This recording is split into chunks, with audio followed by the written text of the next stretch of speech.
Well, before jumping in, I want to take a moment to, I'm not sure if he's on the call, I can't see, but I want to take a moment to congratulate Tom Hamilton on his recent induction into the broadcasting portion of the Hall of Fame. I can't think of anyone more worthy than Tom, and felt it's been a privilege for me to call him a teammate for the past 20 plus years, but more importantly, the voice that he provides for Cleveland baseball for all of our fans is unparalleled by anyone. I know I'm biased, but I think Hammy is the best in the business of what he does, and I'm thrilled for him and his family that he's going to get such a prestigious and well-deserved honor. So congrats, Hammy.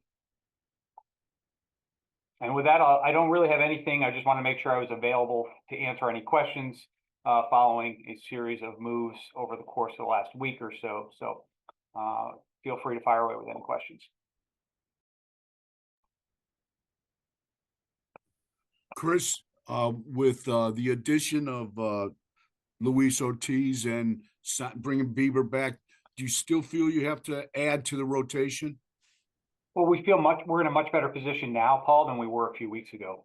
I think we were pretty clear at the outset of the offseason. Our goal was to try to add to our pitching staff, our starting pitching staff in particular. And we feel we've been able to add two quality alternatives to that.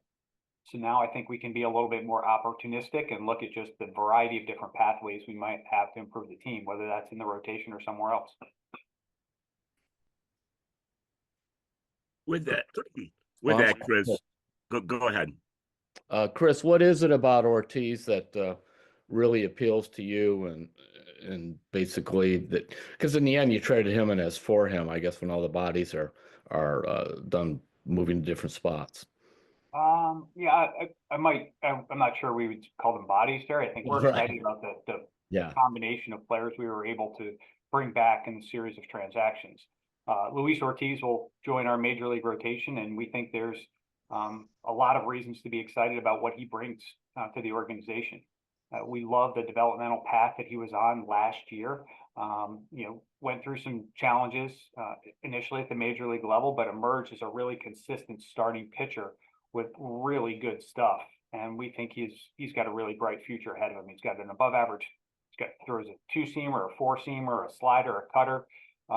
And has really power stuff. And we think partnering him with our major league pitching team can help him continue to grow and develop into a really effective major league starting pitcher. In addition to Luis, we also were able to add 3 players to our minor league system who all have varying degrees of upside and different aspects about them that we find interesting. So I think we're excited about the totality of the player group that we were able to return in the series of trades. With Chris, that, what do you expect from Tristan McKenzie and Logan Allen after they spent most of last year in Columbus?